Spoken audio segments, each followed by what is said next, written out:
जय हिंद साथियों, कैसे हैं आप सभी लोग। आशा करती हूँ अच्छे होंगे। मिशन वर्दी चैनल पर आप सभी लोगों का हार्दिक स्वागत है। साथियों, आज की क्लास में हम लोग पढ़ने वाले हैं भारत के प्रमुख हवाई अड्डे। ये बहुत ही सेशन इम्पॉर्टेंट आपका होने वाला है, तो आपको अच्छे तरीके से पढ़ना है।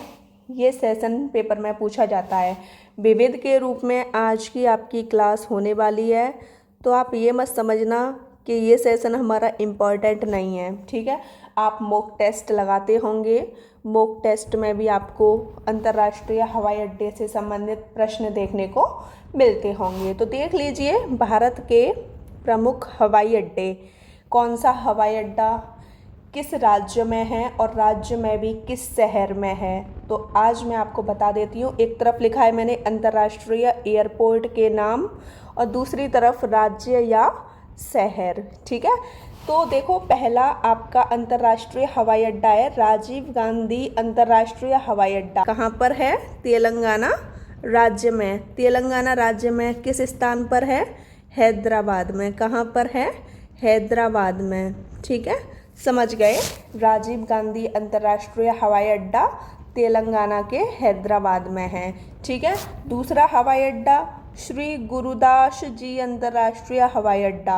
गुरुदास जी से समझ गए होंगे, पंजाब है ना, पंजाब के अमृतसर में है। कहाँ पर है? पंजाब के अमृतसर में आपका श्री गुरुदास जी अंतर्राष्ट्रीय हवाई अड्डा है।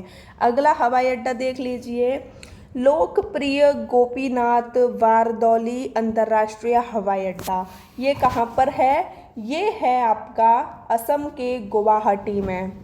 असम के गुवाहाटी में। असम के गुवाहाटी में आपका लोकप्रिय गोपीनाथ बारदौली अंतर्राष्ट्रीय हवाई अड्डा है। अगला हवाई अड्डा देखिए, बीजू पटनायक अंतर्राष्ट्रीय हवाई अड्डा। बीजू पटनायक अंतर्राष्ट्रीय हवाई अड्डा आपका उड़ीसा में है, प्रॉपर उड़ीसा में ही है। ठीक है, समझ गए ना। इंदिरा गांधी अंतर्राष्ट्रीय हवाई अड्डा, वैसे तो मैं आपको भूगोल की क्लास में ये सब कुछ करा चुकी हूँ, लेकिन कोई नहीं, पढ़ लीजिए एक बार, अच्छे तरीके से रिवीजन हो जाएगा। दिल्ली में है। कहाँ पर है? नई दिल्ली में। नई दिल्ली, आप इसको लिख लेना। ठीक है, अब हम पढ़ेंगे। उससे पहले मैं आपको बता दूं कि ये भारत का सबसे बड़ा अंतर्राष्ट्रीय हवाई अड्डा है। लिख लो, भारत का सबसे बड़ा, भारत का सबसे बड़ा अंतर्राष्ट्रीय हवाई अड्डा है आपका इंदिरा गांधी अंतर्राष्ट्रीय हवाई अड्डा, जो कि दिल्ली में है। अगला देखिए, वीर सावरकर अंतर्राष्ट्रीय हवाई अड्डा। वीर सावरकर अंतर्राष्ट्रीय हवाई अड्डा, ये किस केंद्र शासित प्रदेश में है? ये है अंडमान निकोबार द्वीप समूह में। ठीक है, अंडमान निकोबार, अंडमान और निकोबार द्वीप समूह में। पूछा जाए किस स्थान पर है, तो ये पोर्ट ब्लेयर में। अंडमान निकोबार की जो राजधानी है पोर्ट ब्लेयर, वहीं पर है। ठीक है, अगला अंतर्राष्ट्रीय हवाई अड्डा देख लीजिए, इम्पॉर्टेंट है, पेपर में बहुत ज़्यादा पूछा जाता है। सरदार वल्लभ भाई पटेल अंतर्राष्ट्रीय हवाई अड्डा, तो ये कहाँ पर है? ये है गुजरात के अहमदाबाद में। कहाँ पर है? गुजरात के अहमदाबाद में। गुजरात के अहमदाबाद में आपका कौन सा अंतर्राष्ट्रीय हवाई अड्डा है? सरदार वल्लभ भाई पटेल अंतर्राष्ट्रीय हवाई अड्डा। ठीक है, समझ गए ना।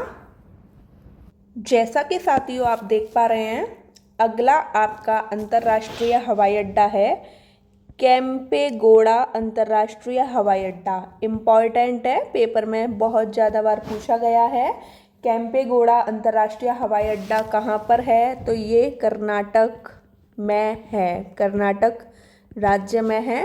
कर्नाटक राज्य की राजधानी बेंगलुरु में। ठीक है, समझ गए ना, कर्नाटक राज्य की राजधानी बेंगलुरु में केम्पेगौड़ा अंतर्राष्ट्रीय हवाई अड्डा है। अगला अंतर्राष्ट्रीय हवाई अड्डा है आपका कोचीन अंतर्राष्ट्रीय हवाई अड्डा। ये कहाँ पर है? ये केरल के कोच्चि में है, केरल के कोच्चि में। ठीक है। अगला आपका अंतर्राष्ट्रीय हवाई अड्डा है कालीकट अंतर्राष्ट्रीय हवाई अड्डा। ये कहाँ पर है? ये भी आपके केरल के, लेकिन हाँ यहाँ पर ये जो शहर है ना ये चेंज हो गया है। केरल के कोझीकाड में, कोझीकाड कहीं कहीं बोलते हैं इसको कोझीकाड या कोझीकांड। ठीक है, समझ गए ना? ओके। अगला देखो त्रिवेंद्रम अंतर्राष्ट्रीय हवाई अड्डा। ये कहाँ पर है? केरल के तिरुवनंतपुरम में, तिरुवनंतपुरम में त्रिवेंद्रम अंतर्राष्ट्रीय हवाई अड्डा है।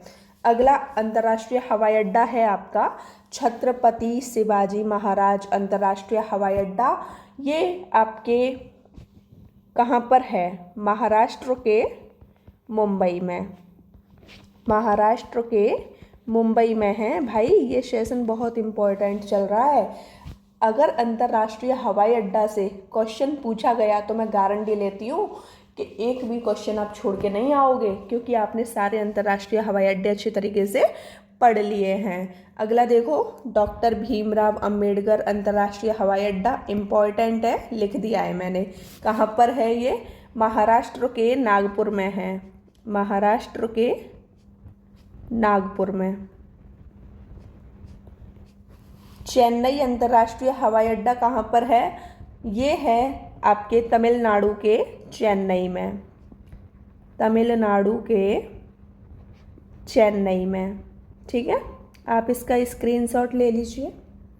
साथियों आपका अगला अंतर्राष्ट्रीय हवाई अड्डा है तिरुचिरापल्ली अंतर्राष्ट्रीय हवाई अड्डा। ठीक है, ये कहाँ पर है? ये तमिलनाडु के तिरुचिरापल्ली में है। ठीक है, समझ गए ना? तमिलनाडु के तिरुचिरापल्ली में आपका तिरुचिरापल्ली अंतर्राष्ट्रीय हवाई अड्डा है। अगला अंतर्राष्ट्रीय हवाई अड्डा आपका चौधरी चरण सिंह अंतर्राष्ट्रीय हवाई अड्डा। मोस्ट इम्पॉर्टेंट है, मैंने इम्पॉर्टेंट भी लिख दिया है। ठीक है, तो ये कहाँ पर है? ये हमारे उत्तर प्रदेश में है, जहाँ पर हम रहते हैं। यूपी के लखनऊ में है। ठीक है, उत्तर प्रदेश के लखनऊ में है। जैसा कि आपको बता दूं उत्तर प्रदेश की जो राजधानी है वो भी लखनऊ है। अगला अंतर्राष्ट्रीय हवाई अड्डा है आपका लाल बहादुर शास्त्री अंतर्राष्ट्रीय हवाई अड्डा। ये बहुत इम्पॉर्टेंट है, पेपर में पूछा गया है। ये भी उत्तर प्रदेश के वाराणसी में है, उत्तर प्रदेश के वाराणसी शहर में है। ठीक है, अगला अंतर्राष्ट्रीय हवाई अड्डा नेताजी सुभाष चंद्र बोस अंतर्राष्ट्रीय हवाई अड्डा। ये कहाँ पर है? ये पश्चिम बंगाल के कोलकाता में है, पश्चिम बंगाल के, लिख लीजिए, पश्चिम बंगाल के कोलकाता में आपका कौन सा अंतर्राष्ट्रीय हवाई अड्डा है? नेताजी सुभाष चंद्र बोस अंतर्राष्ट्रीय हवाई अड्डा। अहिल्याबाई होलकर अंतर्राष्ट्रीय हवाई अड्डा, इम्पॉर्टेंट है, पेपर में पूछा जाता है। ये कहाँ पर है? मध्य प्रदेश के इंदौर में है, मध्य प्रदेश के इंदौर में आपका अहिल्याबाई होलकर अंतर्राष्ट्रीय हवाई अड्डा है। अगला है डावोलिम अंतर्राष्ट्रीय हवाई अड्डा, इम्पॉर्टेंट है। ठीक है, तो ये कहाँ पर है? ये गोवा के डावोलिम में ही है। ठीक है, ये डावोलिम क्या है? ये शहर है गोवा का। अब बात करते हैं शेख उल आलम अंतर्राष्ट्रीय हवाई अड्डा। इसको ये भी बोला जाता है कि बताइए श्रीनगर अंतर्राष्ट्रीय हवाई अड्डा को क्या बोला जाता है? तो आप बोलोगे शेख उल आलम अंतर्राष्ट्रीय हवाई अड्डा बोला जाता है। ये कहाँ पर है? जम्मू कश्मीर में है, जम्मू कश्मीर में। कहाँ पर है? श्रीनगर में। ठीक है, इसका आप स्क्रीनशॉट ले लीजिए। साथियों आपका अगला अंतर्राष्ट्रीय हवाई अड्डा है बागडोगरा अंतर्राष्ट्रीय हवाई अड्डा। ये कहाँ पर है? ये है पश्चिम बंगाल के सिलीगुड़ी में, लिख लीजिए, पश्चिम बंगाल के सिलीगुड़ी गुड़ी में कौन सा अंतर्राष्ट्रीय हवाई अड्डा है? बाल डोगरा अंतर्राष्ट्रीय हवाई अड्डा। मंगलौर अंतर्राष्ट्रीय हवाई अड्डा कहाँ पर है? कर्नाटक के मंगलौर में ही है। ठीक है, कर्नाटक के मंगलौर में है आपका मंगलौर अंतर्राष्ट्रीय हवाई अड्डा। अगला है शहीद भगत सिंह अंतर्राष्ट्रीय हवाई अड्डा। इम्पॉर्टेंट है, पेपर में पूछा गया है। ये किस केंद्र शासित प्रदेश में? चंडीगढ़ में है। ठीक है, समझ गए ना?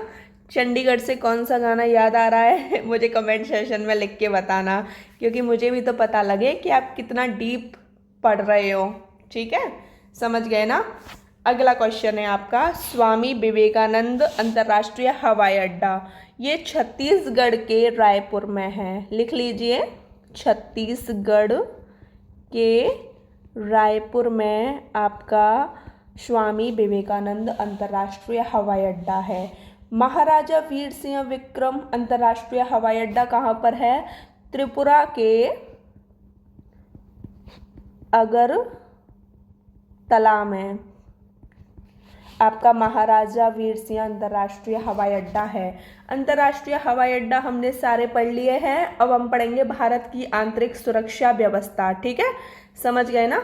स्थापना पढ़ेंगे, ज़्यादा नहीं पढ़ेंगे क्योंकि ज़्यादा पढ़ने से आप परेशान हो जाते हैं। ठीक है, जो भी इम्पोर्टेंट सेशन है सिर्फ उतना ही हम पढ़ेंगे। जैसा कि साथियों मैंने आपको बोला था कि मैं आपको पढ़ाऊंगी भारत की आंतरिक सुरक्षा व्यवस्था। ठीक है, एक तरफ मैंने संगठन लिखा है, एक तरफ मैंने स्थापना लिखी है, एक तरफ मैंने मुख्यालय लिखा है। ठीक है, ज़्यादा नहीं है, सिर्फ 9 से 10 हैं। ठीक है, पूछ लिए जाते हैं, इम्पॉर्टेंट सेशन है और भाई जो चीज़ पूछी जाएगी वो मैं अवश्य कराऊंगी।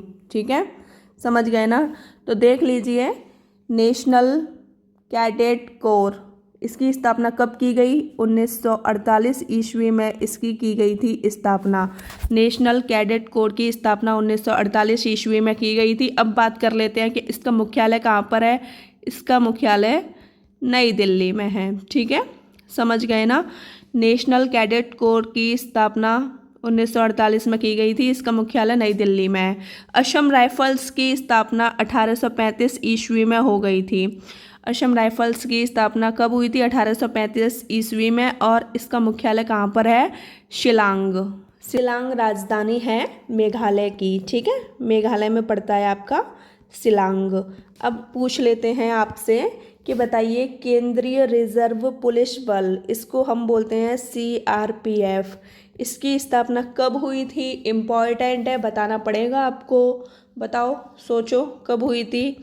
1939 ईस्वी में हो गई थी इसकी स्थापना। लेकिन क्वेश्चन बहुत ज़्यादा पूछा जाता है कि बताइए इसका मुख्यालय कहाँ पर है? तो इसका मुख्यालय है नई दिल्ली में। ठीक है, अगला क्वेश्चन, भारत तिब्बत सीमा पुलिस बल, इसकी स्थापना कब की गई? इसकी स्थापना 1962 ईस्वी में हो गई थी। इसका जो मुख्यालय है वो कहाँ पर है? नई दिल्ली में ही है। ठीक है, अगला आपका है सीमा सुरक्षा बल BSF, इसकी स्थापना कब की गई थी? इसकी स्थापना 1965 ईस्वी में हो गई थी।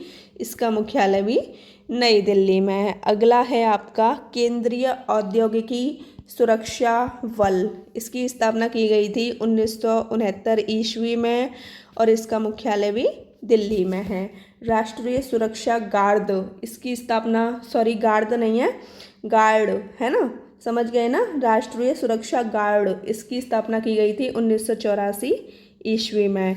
इसका मुख्यालय भी नई दिल्ली में है। आप इसका स्क्रीनशॉट ले लीजिए।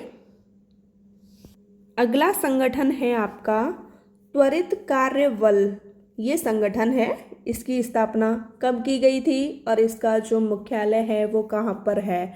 तो देख लीजिए, त्वरित कार्य बल, इसकी स्थापना की गई थी 1992 ईस्वी में। ठीक है, इसका मुख्यालय वही नई दिल्ली। ठीक है, ज़्यादातर जो मुख्यालय हैं आपके नई दिल्ली में ही हैं। सशस्त्र सीमा बल, इसकी स्थापना 1963 ईस्वी में की गई थी। इसका मुख्यालय भी नई दिल्ली है। ठीक है, आज की क्लास में पूरा सेशन मैंने आपको फिनिश करा दिया। ठीक है, आपको आज की क्लास कैसी लगी मुझे कमेंट सेक्शन में अवश्य बताइएगा। वीडियो अच्छी लगी हो तो चैनल को सब्सक्राइब कीजिएगा, लाइक कीजिएगा, शेयर कीजिएगा। ठीक है, और जैसा कि आपको पता है मिशन वर्दी चैनल पर हम लोग चला रहे हैं सफलता बैच। सफलता बैच आप लोगों को बिल्कुल अच्छी तरीके से सफल बना देगा। इस बार जो आपका सपना है सफलता बैच अवश्य ही पूरा करेगा। ठीक है साथियों, तो बिल्कुल भी परेशान नहीं होना। दिल्ली पुलिस के लिए ये क्लास आपकी संजीवनी बूटी की तरह काम करेगी। संजीवनी बूटी की तरह आपकी ये क्लास काम करेगी। दिल्ली पुलिस, यूपी पुलिस, ठीक है, दिल्ली पुलिस का कंटेंट बहुत ज़्यादा है इन क्लासों में। यूपी पुलिस का भी हम अच्छे तरीके से आपको पढ़ाएंगे, लेकिन आप ये मत समझना कि इस क्लास में यूपी पुलिस का कुछ भी नहीं है। आप इस क्लास से अगर पढ़ लोगे ना तो यूपी पुलिस का आप 90% कवर कर लोगे। ठीक है, समझ गए ना। फिर सिर्फ आपको उतना ही बताऊंगी बाद में कि आपको पढ़ना क्या क्या है, पढ़ना क्या क्या है यूपीपी के लिए। अभी सिर्फ आप इस क्लास से अच्छे तरीके से पढ़ लीजिए। बिल्कुल भी भटकाव की ज़रूरत है नहीं कि यहाँ से भी पढ़ लो वहाँ से भी पढ़ लो। मैं ये नहीं कह रही कि आप मेरे ही चैनल से पढ़ो, जहाँ से आपको समझ आ रहा है आप वहाँ से पढ़ो। ठीक है, तो चलती हूँ, मिलती हूँ अगली क्लास में। तब तक के लिए जय हिंद।